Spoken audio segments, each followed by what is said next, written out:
J'étais au sommet et j'ai tout gâché. Voici le lourd constat posé par Hayden Panettiere lors de son dernier entretien accordé au magazine anglophone People. Après plusieurs années d'errance et d'addiction, l'actrice américaine rendue célèbre par la série Heroes semble être revenue des enfers, et prête à parler des addictions qui ont ruiné sa carrière et son existence pendant plusieurs années. Dans les colonnes de People, Hayden Panettiere a raconté son addiction à l'alcool, déjà présente avant l'arrivée de sa fille, née en 2014 de son union avec le boxeur ukrainien Vladimir Klitschko. Malgré sa grossesse, l'actrice américaine a avoué ne pas avoir pu s'empêcher de boire.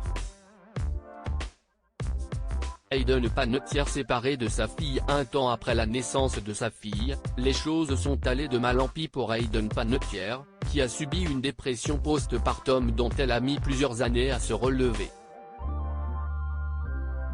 C'est cette dépression, et les addictions qui en ont découlé, qui a causé sa séparation avec le père de son enfant. En 2018, il ne voulait pas être avec moi dans ces conditions.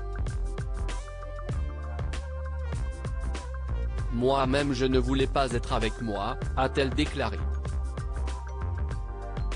Avec les opiacés et l'alcool, je faisais tout pour me rendre heureuse pendant un moment. Puis je me sentais encore plus mal. J'étais dans un cycle d'autodestruction, s'est-elle souvenue. Ces graves problèmes de santé l'ont même poussé à se séparer de sa fille Kaya, qui est partie un temps vivre avec son père en Ukraine. C'est la chose la plus difficile que j'ai eu à faire. Mais je voulais être une bonne mère et parfois, cela signifie les laisser partir, a-t-elle confié.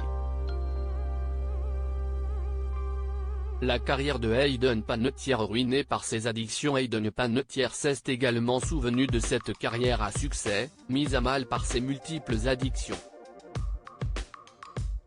Avec ces dernières, l'actrice américaine avait réussi à tenir un temps, puis plus du tout. Ce qui m'a sauvé est que lorsque je travaillais, je ne pouvais pas faire n'importe quoi sur le tournage. Mais hors tournage, j'étais hors de contrôle. Et plus je vieillissais, moins je pouvais vivre sans drogue et alcool, a-t-elle déclaré dans People. En 2016, Hayden Panettiere, qui avait été victime de violences conjugales, avait annoncé à ses internautes son entrée dans un centre spécialisé. Au détour d'un tweet, la dépression postpartum dont j'ai souffert a des conséquences sur chacun des aspects de ma vie et, plutôt que de m'enfermer dans les mêmes schémas de fonctionnement qui sont néfastes à ma santé, j'ai choisi de prendre du temps pour réfléchir dans sa globalité sur ma vie et ma santé. Souhaitez-moi bonne chance, avait-elle publié sur le réseau social.